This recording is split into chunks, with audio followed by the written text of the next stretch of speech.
എടവിലങ്ങിൽ ഷാഫി ചരിത്രം രചിക്കുമോ?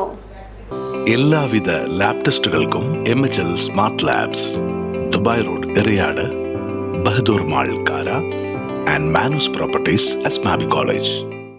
എടവിലങ്ങ് പഞ്ചായത്തിലെ 13ാം വാർഡായ കാര ഫിഷറീസ് സ്കൂൾ വാർഡിലാണ് കനത്ത ചതുഷ്കോണ മത്സരം നടക്കുന്നത്. LDF, UDF, NDA മുന്നണികൾക്ക് കടുത്ത തലവേദന സൃഷ്ടിക്കുകയാണ് TM ഷാഫി. 1303 വോട്ട് മാത്രമുള്ള വാർഡിൽ വിജയം ആർക്കൊപ്പം നിൽക്കുമെന്നറിയാൻ തെരഞ്ഞെടുപ്പ് ഫലം വരുന്നതുവരെ കാത്തിരിക്കണം. മുൻ പഞ്ചായത്ത് പ്രസിഡന്റായിരുന്ന ഷാഫി CPIയിൽ നിന്നാണ് കോൺഗ്രസിലേക്ക് എത്തുന്നത്. കോൺഗ്രസിലെത്തിയ ഷാഫിക്ക് അർഹമായ പരിഗണന ലഭിച്ചില്ലെന്നാരോപിച്ച് മാസങ്ങൾക്ക് മുൻപ് ബ്ലോക്ക് വൈസ് പ്രസിഡന്റുമാരടക്കമുള്ളവർ കോൺഗ്രസ് കൂട്ടായ്മ രൂപീകരിച്ച് രംഗത്ത് വന്നിരുന്നു. MG അനിൽകുമാർ, VM ബൈജു, ബഷീർ കൊല്ലത്തുവീട്ടിൽ, നാസർ വലിയാറ എന്നിവർ കൊടുങ്ങല്ലൂരിൽ വാർത്താ സമ്മേളനം നടത്തിയാണ് കോൺഗ്രസ് നേതൃത്വത്തിന്റെ നിലപാടിൽ പ്രതിഷേധിച്ചത്. എന്നാൽ ഇവരുടെ ആവശ്യം കോൺഗ്രസ് നേതൃത്വം പരിഗണിച്ചില്ല. UDF സ്ഥാനാർത്ഥിയായി മത്സരിക്കുന്നത് നിലവിലെ പഞ്ചായത്ത് അംഗമാണ്.